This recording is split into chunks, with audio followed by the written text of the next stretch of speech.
தேர்தல் பத்திரங்கள் மூலம் மிரட்டி பணம் பறித்த வழக்கில் நிர்மலா சீதாராமன் பதவி விலக வேண்டும் என காங்கிரஸ் பொதுச் செயலாளர் ஜெய்ராம் ரமேஷ் வலியுறுத்தியுள்ளார். டெல்லியில் செய்தியாளர்களிடம் பேசிய அவர், ஒன்றிய அரசு அமலாக்கத்துறை சிபிஐயை தவறாக பயன்படுத்தியதாகவும் அந்த அமைப்புகள் மூலம் தேர்தல் பத்திரங்களை வாங்க மக்களை கட்டாயப்படுத்தியதாகவும் குற்றம் சாட்டினார். ஒன்றிய புலனாய்வு அமைப்புகளை வைத்து தேர்தல் பத்திரங்கள் மூலம் தொழிலதிபர்களிடம் பணம் பறிக்கப்பட்டுள்ளது என்றும் அதன் பிறகு அவர்கள் மீதான வழக்குகள் கைவிடப்பட்டுள்ளது என்றும் அவர் குறிப்பிட்டார். கடந்த 5 ஆண்டுகளில் பாஜக 6000 கோடி ரூபாயை வசூலித்துள்ளது என்றும் ஜெய்ராம் ரமேஷ் குறிப்பிட்டார்.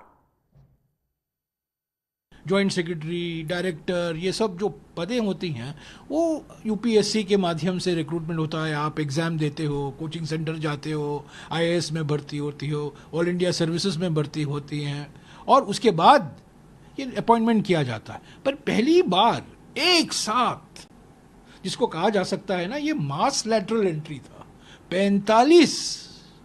45 पद की एक विज्ञापन निकाला गया. இதனிடையே பெங்களூருவில் செய்தியாளர்களிடம் பேசிய கர்நாடக அமைச்சர் பிரியங்க் கர்கே இதே கோரிக்கையை முன்வைத்துள்ளார். இந்த வழக்கில் தொடர்புடைய அனைவரும் பாஜகவை சேர்ந்தவர்கள் என்றும் நிர்மலா சீதாராமன் உடனடியாக பதவி விலக வேண்டும் என்றும் அவர் வலியுறுத்தினார். உடனுக்குடன் செய்திகளை தெரிந்து கொள்ள சன் நியூஸ் பெல் ஐகானை கிளிக் பண்ணுங்க.